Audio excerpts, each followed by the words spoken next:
Every time you turn the key or push the start button in a traditional gasoline or diesel-powered vehicle, you're relying on a remarkable piece of technology that's been around for over a century: the lead-acid battery. While modern cars are packed with sophisticated electronics, this humble component remains the fundamental powerhouse, silently waiting to unleash a surge of energy to bring your engine to life and support your vehicle's complex electrical systems. At its core, a lead-acid battery is an electrochemical device designed to convert chemical energy into electrical energy on demand, and then back again during charging. This reversible reaction is what makes it so indispensable. It's essentially a storage unit, not a generator, holding potential energy ready to be released to power everything from your starter motor to your headlights and onboard computers. The heart of any lead-acid battery lies within its plates. These are typically grids made from lead alloy, coated with active materials.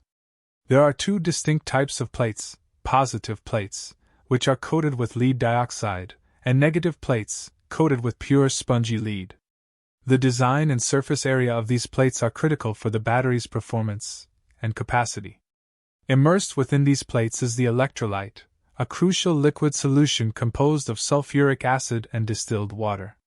This electrolyte acts as the medium for ion transfer between the positive and negative plates.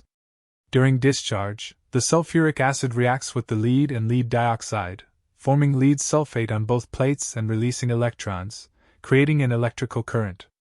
All these components are carefully housed within a robust plastic casing, typically polypropylene, designed to withstand the harsh automotive environment. Inside, separators, usually made of porous materials like fiberglass or polyethylene, are placed between the positive and negative plates. Their role is vital. They prevent the plates from touching and short-circuiting, while still allowing the free flow of ions through the electrolyte. When your engine is running, the alternator takes over the job of generating electricity, not only powering the vehicle's electrical systems, but also recharging the battery. This charging process reverses the chemical reaction that occurred during discharge. Electrical energy from the alternator forces the lead sulfate on the plates to convert back into lead dioxide, and sulfuric acid, effectively storing energy for the next time it's needed. The most demanding task for a lead-acid battery is undoubtedly starting the engine. This requires a massive, short burst of current, often hundreds of amps, to turn the starter motor and crank the engine. Once the engine is running, the battery also provides a stable voltage supply for various electronic systems, ensuring smooth operation, even if the alternator isn't immediately up to full speed. Automotive lead-acid batteries are almost universally 12-volt systems. This 12-volt output is achieved by connecting 6 individual cells in series. Each cell, comprising positive and negative plates immersed in electrolyte, produces approximately 2.1 volts when fully charged. Connecting them in series sums their voltages, resulting in the nominal 12.6 volts you'd measure in a healthy car battery. The most traditional type is the flooded, or wet cell, battery. These batteries contain a liquid electrolyte that moves freely within the battery case. They are often characterized by removable caps, allowing for periodic maintenance such as checking the electrolyte level and adding distilled water if necessary. While robust and generally less expensive, they require occasional attention to prevent electrolyte evaporation. A more common variation today is the sealed, or maintenance-free, lead-acid battery. These batteries are designed so that the gases produced during charging, primarily hydrogen and oxygen, largely recombine back into water within the battery itself. This eliminates the need to add water, making them more convenient for most vehicle owners and reducing the risk of acid spills. For more demanding applications, or vehicles with advanced electrical systems, absorbed glass mat, or AGM batteries, are frequently used. In an AGM battery, the electrolyte is held in fiberglass mats rather than flowing freely. This design offers several advantages: better vibration resistance, slower self-discharge, and the ability to be mounted in various orientations without spilling. They also tolerate deeper discharges better than flooded batteries. Another specialized type is the gel cell battery. These batteries use a thixotropic gel for the electrolyte, rather than a liquid. The gelled electrolyte significantly reduces evaporation and spillage, making them incredibly robust and safe.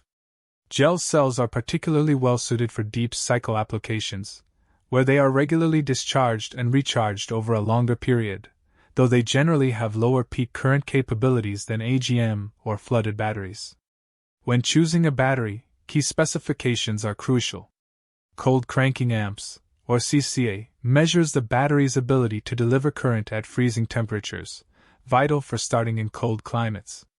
Reserve capacity, or RC, indicates how long the battery can power essential accessories if the alternator fails. Amp hours, or Ah, reflects the battery's total energy storage capacity over time. Despite their reliability, lead-acid batteries are susceptible to several common problems. Sulfation, the formation of lead sulfate crystals on the plates, reduces capacity and cranking power. Electrolyte stratification, where the acid and water separate, can also hinder performance. Deep discharging, letting the battery run down completely, significantly shortens its lifespan and can cause irreversible damage. Proper maintenance can significantly extend a lead-acid battery's life. Regularly cleaning the terminals to prevent corrosion ensures good electrical contact. Checking the battery's voltage periodically helps monitor its state of charge. Avoiding repeated deep discharges, especially in cold weather, and ensuring the vehicle's charging system is functioning correctly are also critical best practices. While newer battery technologies like lithium-ion are prevalent in electric vehicles, the lead-acid battery continues its essential role in gasoline and diesel automobiles. Its proven reliability, cost-effectiveness, and robust performance in extreme temperatures make it the undisputed choice for starting, lighting, and ignition duties, a testament to its enduring design and fundamental importance in automotive engineering.